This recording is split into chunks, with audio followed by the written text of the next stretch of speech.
শত্রু আক্রমণ করে তখনই এরা ঢাল ব্যবহার করে।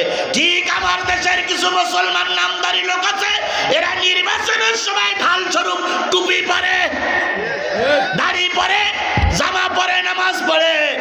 যেই নির্বাচন শেষ হয়ে যায় এই দাড়ি টুপি আর তাদের কাছে খুঁজে পাওয়া যায় না। তাই তো কিছু লোক বক্তৃতা করতে যেয়ে বলতেছে ভোট পর্যন্ত নামাজ পড়, ভোটের পর আর পড়া লাগবে না। তারপর কিছু লোক বলতেছে টুপিটা একটু ভালো করে পরে যাস। এবার কিছু লোক বলতেছে সালাম আলাইকুম, আসসালাম আলাইকুম, আসসালাম আলাইকুম। আবার কিছু লোক কবে সালাম আলাইকুম, আবার কিছু লোক কয় সালাম আলাইকুম। এরা এই সালামটা কোন সময় দেয়? বিশেষ সময়। আল্লাহ বলতেছে এরা ঢাল স্বরূপ নিজেদের পোশাকগুলো ব্যবহার করে। যারা সুবিধাবাদ জিন্দাবাদ বিশেষ বিশেষ সময় টুপি পরে, দাড়ি পরে, নামাজ ধরে, এদের পরে আল্লাহর কি? এদের পরে আল্লাহর গজব। তাহলে কয়টা শেষ হলো? 6টা। 7 নম্বর এবার বলি, 7 নম্বর এবার বলি, 7 নম্বর এবার বলি। ফাসাদ্দু আন সাবিলিল্লাহ ফালাহুম আযাবুম মুহিন।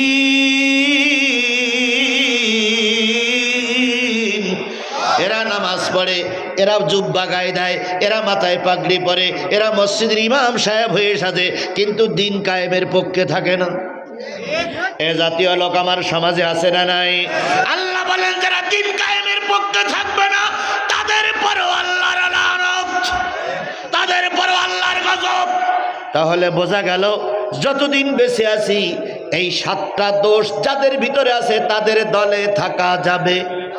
কেন যাবেন? এবার আল্লাহ বলতেছেন লান তুগনিয়া আনহুম আমওয়ালুহুম ওয়ালা আওলাদুহুম মিনাল্লাহি শাইয়্যা উলাইকা আসহাবুন নার হুম ফিহা খালিদুন। তাহলে 7টা দোষ কি আপনাদের মনে আছে তো?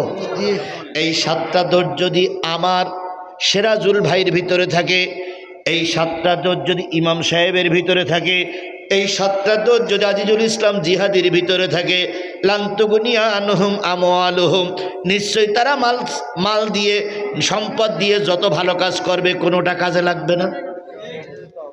ওয়ালা আওলাদুহুম, তাদের যদি ছেলে মেয়েরা পড়ে তাদের জন্য দোয়া করে কবুল হবে না, কারণ তারা ছিল মুশরিকদের কাতারভুক্ত।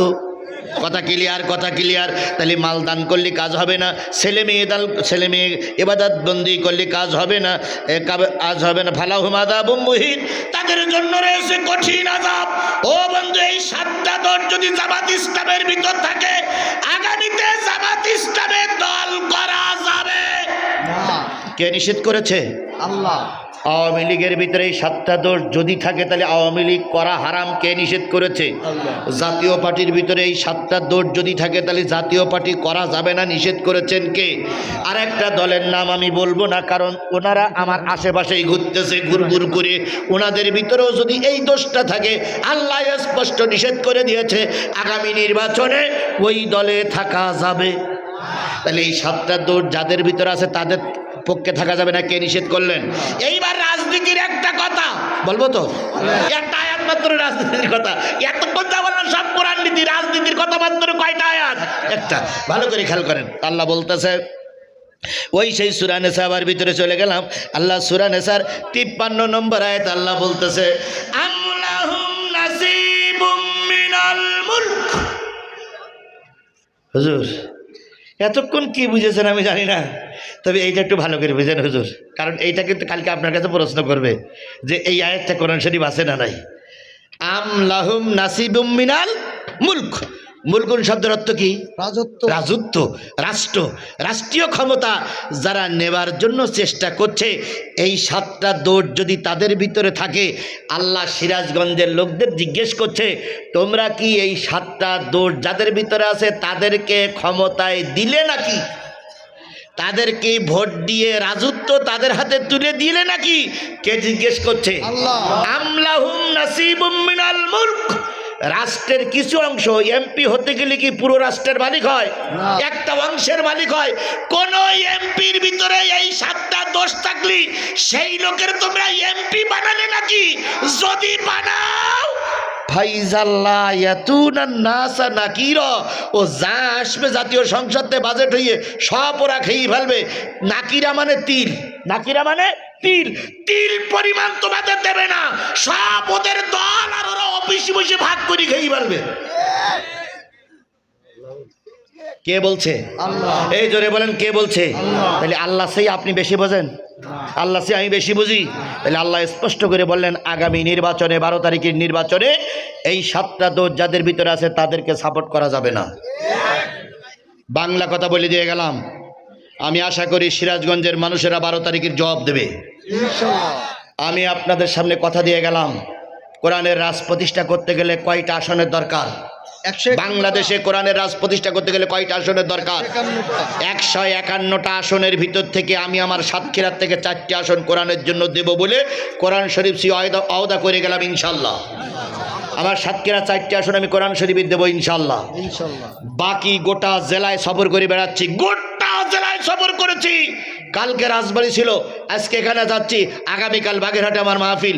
এই সারা দেশ সফর করে আমার যা অভিজ্ঞতা হয়েছে, আমার যা কাণ্ডজ্ঞান হয়েছে, আমার ধারণা গোটা দেশের থেকে আরো 146টা আসন আমরা পায়ে ধরি হোক, কুড়িয়ে হোক, ভিক্ষা করি হোক, মানুষের খাওয়াইয়ে হোক, মানুষের পায়ে তেল মাখাই হোক, আমরা আরো 146টা আসন নিয়ে আসবো। আর আপনার সাতক্ষীরার 4টা, তাহলে মোট কয়টা হলো? 151টা। না, এখন 151 হয়নি, ওদিকতে নিয়ে আইছি 146, আর আমার সাতক্ষীরার তাহলে কত হলো? তাহলে আর কয়টা আসনের দরকার? ভাই আপনাদের পায়ের পরে দুটো হাত রাখলাম, আমার মায়ের কাছে, বোনের কাছে। আমার মা, তোমার পেটে আমি জন্ম নিয়েছিলাম, আমার গর্ভধারিণী মা তুমি। হে আমার সন্তান মেয়ে, তোমার মতন একটা মেয়ে আমি জন্ম দিয়েছি। হে আমার স্ত্রী, তুমি আমার সংসার করে শান্তি পেয়েছো।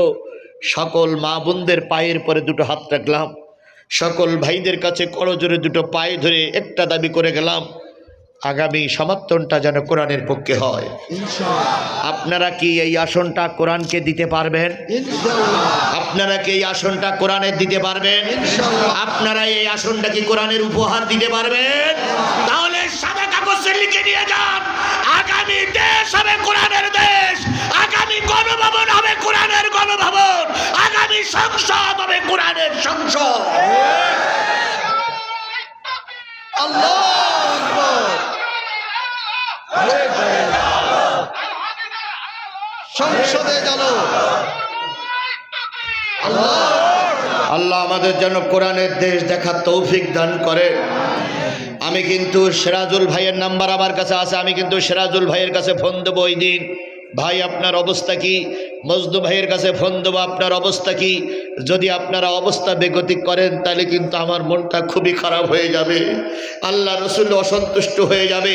এই জন্য রসুলের নাজিলকৃত, রসুলের উপর নাজিলকৃত কোরআন এবং রসুল আল্লাহর উত্তরসূরিদের আমরা সম্মানিত করে ঘরে তুলব ইনশাআল্লাহ। বাকি যে কদিন আছে ঘরে বসে থাকবেন না, কাজ করবেন, সবাই কাজ করবেন, যার যে সেক্টরে যার যতটুকু দায়িত্ব আছে কাজ করবেন। কচ্ছপ আর খরগোশের গল্প জানেন তো আপনারা? ভাই কচ্ছপ আলসিমি করিনি, তাই তার কি হলো? জিত হলো। আর খরগোশ আলসেমি করে ঘুমাইছিল, এই জন্য বিজয়ের মালা সে পড়তে পারেনি। আমরা কচ্ছপের ভূমিকা পালন করব, আমরা আর কেউ বসে থাকবো না ইনশাআল্লাহ। শেষ পর্যন্ত একজন 500 টাকা দিয়েছেন, আল্লাহ তার দান কবুল করুক। আসুন আসুন। আফজালুল জিহাদ কালিমাতুল হক ইন্দা সুলতানুন জায়ের, সবচেয়ে বড় জিহাদ হচ্ছে জালেম শাসকের সামনে সত্য কথা বলা। আল্লাহ আমাদের কবুল করুক। কি আবু বক্কার 4,500 টাকা, আল্লাহ কবুল করুক। এখন মনে হয় অসুস্থ আছে। আচ্ছা আচ্ছা, আর কারোর কোনো কথা? আর কারোর কোনো কথা? আমাদের মসজিদে টাকা বহুবার টাকা দেয় আব্দুল সেলিম চৌরাস, তিনি আইসিতে আছে, দোয়া চাইছে। ও আইসিইউতে আছে আব্দুল জলিল, আব্দুল সেলিম, আব্দুল সেলিম আইসিইউতে আছে, তার জন্য দোয়া, আল্লাহ কবুল করুক। এই আর কারোর কোনো কথা বাকি আছে নাকি? না। সভাপতি বলেছেন আপনি? আল্লাহুম্মা আমিন।